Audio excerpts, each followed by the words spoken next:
Bonjour, c'est Esther et je vais vous parler de Luc 7, 11 à 17. En fait, dans ce passage, on voit que Jésus ramène à la vie le fils d'une veuve. Au verset 11, Jésus, il se rend dans une localité appelée Naïn et ses disciples l'accompagnent. Et au moment où il approche de la porte de cette localité, on mène un mort au cimetière.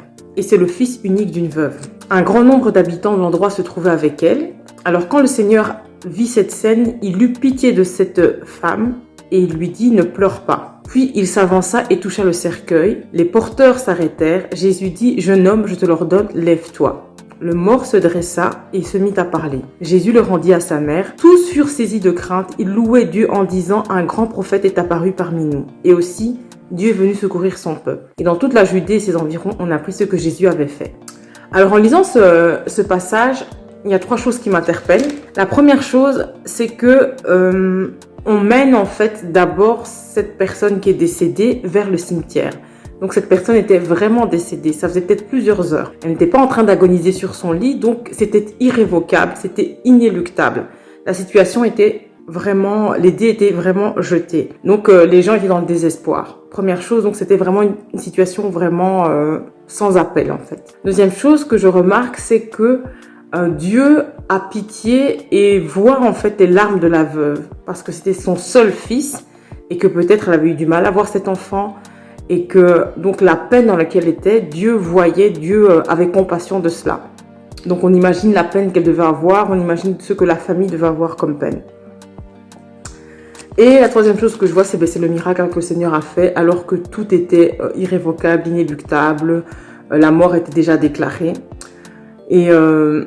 Et moi, quand je lis ce passage-là, c'est que voilà, je me rends compte que Dieu est capable de faire des choses impossibles.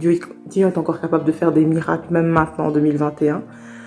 Il est capable de ressusciter des morts. Il est capable de ressusciter des relations qui semblent complètement anéanties.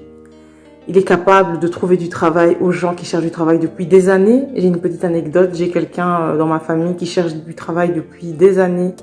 Elle est super diplômée, elle est talentueuse.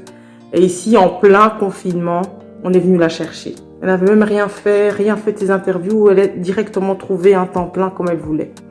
Et donc là, c'est vraiment Dieu, quoi. Alors que tout le monde perd son travail, elle trouve un travail qui... Et donc Dieu est capable de faire encore des choses comme ça. Dieu est capable de donner un mari, toi qui cherches après un mari, ou une femme, toi qui cherches après quelqu'un de bien. Donc vraiment, Dieu est capable de le faire. Dieu est capable de donner un enfant, toi qui cherches après un enfant. Dieu est encore capable de le faire. Je m'encourage, je vous encourage vraiment tout à croire que Dieu est capable de faire encore des miracles en 2021.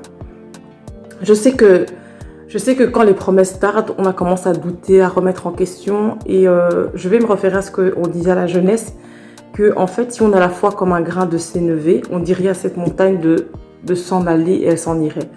Alors que Dieu nous aide à continuer dans cette attente et à persévérer dans cette attente et à en croire en ses promesses, que Dieu est encore capable de faire des miracles. Dieu est capable. Je parle peut-être à quelqu'un qui est en train d'attendre quelque chose qui se débloque, vraiment que Dieu rencontre ton besoin, que Dieu ressuscite vraiment ta foi en fait en lui. Qu'il puisse renouveler ta foi. Voilà, j'espère que cette parole d'encouragement vous aura boosté. Que Dieu vous bénisse.